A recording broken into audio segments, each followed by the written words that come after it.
کہ اولیاء اللہ کو مانتے ہیں، سر آنکھوں پر ان کو مانتے ہیں، اپنی آنکھوں کو ان کے ذکر سے، ان کی باتیں پڑھنے سے ٹھنڈا کرتے ہیں۔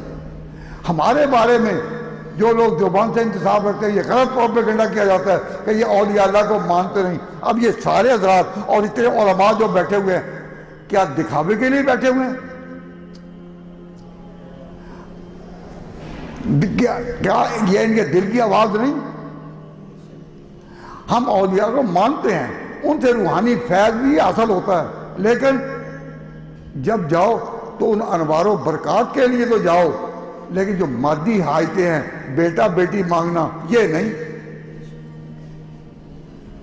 نہایت یہ میں دکھے ہوئے دل سے کہتا ہوں، جتنا بھی یہ پروپیگنڈا علماء دیوبند کے خلاف ہوتا ہے کہ اولیاء کو نہیں مانتے، اللہ تبارک و تعالیٰ سے میں یہ کہہ دوں کہ ایک دن آنے والا ہے، ہر طرف چھا رہے ہیں بدعات کے اندھیرے، ہر طرف چھا رہے ہیں ہر طرف چھا رہے ہیں بدعات کے اندھیرے، لیکن کبھی تو ہوں گے انصاف کے سویرے۔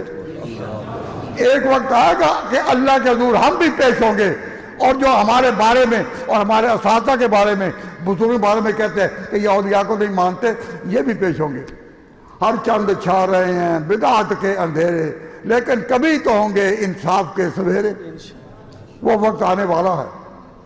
آپ حضرات جنہوں نے تعاون کیا ہمارے ساتھ کہ ہم نے اولیاء کے بارے میں اپنی باتیں کہیں، اور اللہ گھر میں بوجھوں کے ساتھ بقسم کہتے ہیں کہ یہ ہمارے دل کی آواز ہے، ہم نے کوئی منافقت سے نہیں بیٹھی ہے کہ ہم انوار کے بھی قائل ہیں، برکات کے بھی قائل ہیں، لیکن ہم کہتے ہیں کہ ان کو اللہ کے ساتھ شریک نہ کرو۔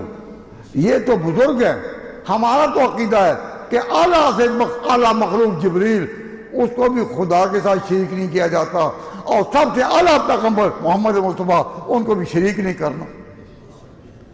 تو جب ہم اپنی قوم کو شرک سے بچاتے ہیں تو ان کے ایمان کو بچاتے ہیں، اور ہمیں کہا جاتا ہے کہ اولیاء کو نہیں مانتے۔